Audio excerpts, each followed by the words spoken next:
طبيبة هندية مشهورة قالت لي ارمي الرمان في الزيت المغلي وبدل ما تلف عليه وتشتريه بالغالي، ده الشريط الواحد بقى ب 340 جنيه، هتحضريه انت في البيت وكمان في اقل من 10 دقايق. انا عارفة ان قليل قوي من الناس يعرفوا الوصفة دي، بس والله عمري في حياتي ما كنت اتخيل ان حبة رمان واحدة ممكن توقفني على رجلي من تاني. تعالي بقى اقولك على الطريقة، بس اتمنى لو عجبتكم بقى ما تبخلوش علينا بلايكاتكم الحلوة. واهم حاجه بقى هو ايه نوع الرمان اللي احنا محتاجين ان احنا نستخدمه. انا محتاجه رمان يكون بلدي. اما الرمان اللي لونه فاتح اللي انتوا شايفينه ده رمان سكري، وده بيكون طعمه حلو بس ملهوش اي فوائد تماما. نسيب بقى الرمان على جنب، وهجيب بقى اي طبق يكون عندي وهنزل فيه بمعلقتين اتنين من الملح، وعليهم كمان معلقتين كبار كده من الخل. وبعدين هننزل بقى برتل كامل من المية، وبعدين ادوب بقى الملح مع الخل والمية كويس جدا، والخطوة دي مهمة قوي.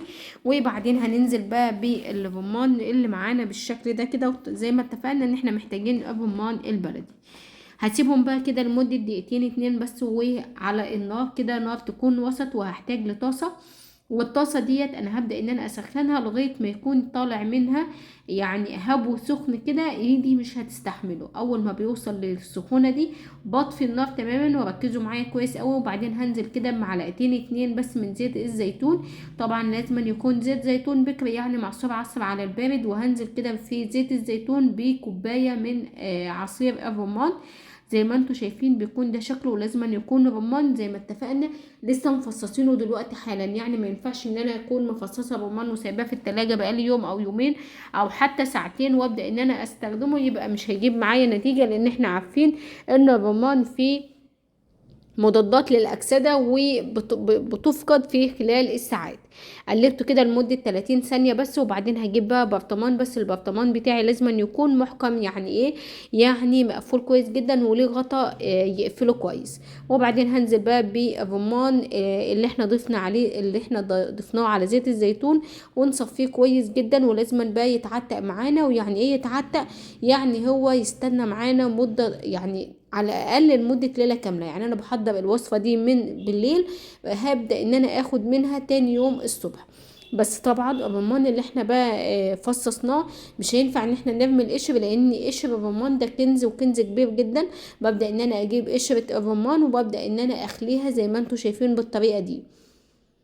بخليها ليه؟ لان قلب الرمان او اللي هو الاجزاء البيضة ديت لا ديت يعني ملهاش اي فايدة خالص. فانا بتخلص منها، انا عاوزة القشرة اللي هي الملونة اللي هي الخارجية زي ما انتوا شايفين بالطريقة دي.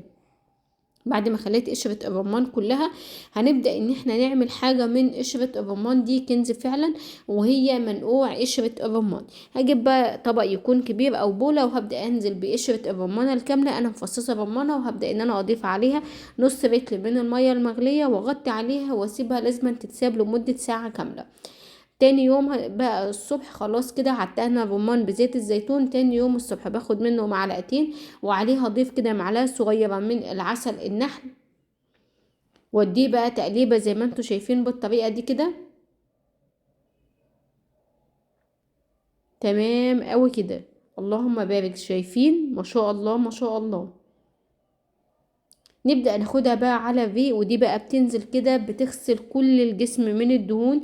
مهما كان بقى عندكم دهون على الكبد لا قدر الله، دهون على المبيض، دهون على الكلى، هي يعني بتحرق كل الدهون، وبتنزل الدهون دي على هيئة يعني فضلات. وعاوزة اقول لكم كمان ان المشروب ده روعة جدا، بيساعد المعدة في حالات قرحة المعدة. هو علاج للمعدة، وكمان بيساعد انزيمات المعدة. وكمان المشروب ده بيعالج نسبة الكوليسترول العالية. يعني اي حد عنده نسبة كوليسترول هتلاقي دايما الدكاترة ينصحوه ان هو ياكل رمان كتير ويشرب مشروب قشرة الرمان. جربوا الوصفة سواء كان الرمان اللي هو الحب او كمان مشروب الرمان. انا عاوزه اقول لكم ان الوصفتين دول ممتازين جدا، لو استمريتوا عليهم هتوصلوا للقوام المثالي، وكمان تقدروا ترجعوا للحياة من تاني وتقفوا على رجليكم من تاني. وصفة ممتازة جدا، مستنية ان انتوا تجربوها. وعلى فكرة الوصفة دي تنفع لكل الاعمار وكل السنين، وكمان تنفع لمرضى الضغط والسكر.